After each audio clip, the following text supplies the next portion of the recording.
শুরুতেই জানিয়ে দিব, ইরান ও লেবাননে নতুন হামলা, হুমকিতে যুদ্ধবিরতি। তেহরান বলেছে, ইরানের বিরুদ্ধে কোনো আগ্রাসন বিনা জবাবে ছেড়ে দেওয়া হবে না। দেশের জনগণকে রক্ষায় প্রয়োজনীয় যে কোনো পদক্ষেপ নিতে তারা দ্বিধা করবে না। এদিকে ইরান যুক্তরাষ্ট্র উত্তেজনা তুঙ্গে, নতুন করে যুদ্ধ শুরুর আশঙ্কা।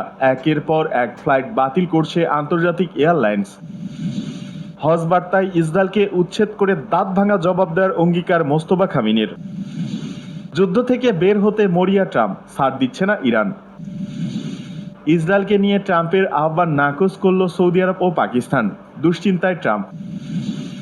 অবৈধ বাংলাদেশিদের দ্রুত পশ্চিমবঙ্গ ছাড়ার হুঁশিয়ারি মুখ্যমন্ত্রী শুভেন্দুর।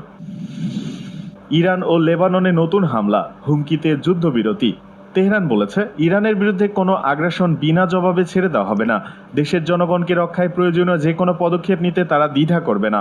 যুক্তরাষ্ট্রের নতুন হামলার পর আজ ওয়াশিংটনের বিরুদ্ধে যুদ্ধবিরতি লঙ্ঘনের অভিযোগ তুলেছে ইরান। একই সাথে দেশটি পাল্টা জবাব দেওয়ার হুঁশিয়ারি দিয়েছে।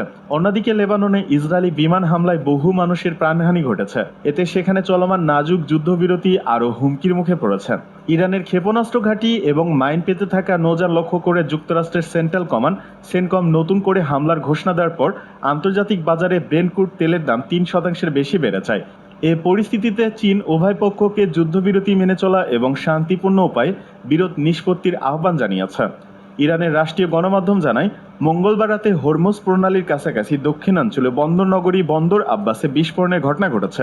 দেশটির বিপ্লবী গার্ড বাহিনী দাবি করেছে, তারা ইরানের আকাশসীমায় প্রবেশ করা একটি মার্কিন ড্রোন ভূপাতিত করেছে এবং একটি F-35 যুদ্ধবিমানের দিকে গুলি ছুড়েছে। ইরানের পররাষ্ট্র মন্ত্রণালয় এক বিবৃতিতে বলেছে, যুদ্ধবিরতির পরও মার্কিন সন্ত্রাসী বাহিনী অবৈধ ও অযৌক্তিক কর্মকাণ্ড চালিয়ে যাচ্ছে। গত 48 ঘন্টায় তারা হরমোজগান অঞ্চলে যুদ্ধবিরতির গুরুতর লঙ্ঘন করেছে। তেহরান আরও বলেছে, ইরানের বিরুদ্ধে কোনো আগ্রাসন বিনা জবাবে ছেড়ে দেওয়া হবে না। দেশের জনগণকে রক্ষায় প্রয়োজনীয় যে কোনো পদক্ষেপ নিতে তারা দ্বিধা করবে না। তবে এ বিষয়ে বিস্তারিত কিছু জানানো হয়নি। এদিকে ইরান যুক্তরাষ্ট্র উত্তেজনা তুঙ্গে, নতুন করে যুদ্ধ শুরুর আশঙ্কা। একের পর এক ফ্লাইট বাতিল করছে আন্তর্জাতিক এয়ারলাইন্স। ওমান উপসাগর ও কৌশলগতভাবে অত্যন্ত গুরুত্বপূর্ণ হরমুজ প্রণালীতে যুক্তরাষ্ট্রের তীব্র বিমান হামলার পর মধ্যপ্রাচ্যে নতুন করে যুদ্ধ শুরুর আশঙ্কা দেখা দিয়েছে। ওয়াশিংটন দাবি করেছে, ইরানি ক্ষেপণাস্ত্র ঘাঁটি এবং মাইন স্থাপনকারী নৌযান লক্ষ্য করে তারা এই আক্রমণাত্মকমূলক হামলা চালিয়েছে। অন্যদিকে তেহরানকে চলমান যুদ্ধবিরতির সুস্পষ্ট লঙ্ঘন আখ্যা দিয়ে চরম হুঁশিয়ারি উচ্চারণ করেছে। চলমান শান্তি আলোচনার মধ্যে সরাসরি ইরানের ভূখণ্ডে এটি প্রথম মার্কিন হামলা, যা পুরো অঞ্চলের পরিস্থিতিকে চরম উত্তপ্ত করে তুলেছে। মার্কিন সেন্ট্রাল কমান্ড সেনকম এক বিবৃতিতে জানিয়েছে, তাদের F-22 র্যাপ্টর যুদ্ধবিমান ও ড্রোন দক্ষিণ ইরানের বন্দর আব্বাস এবং লারক দ্বীপের আশেপাশে এই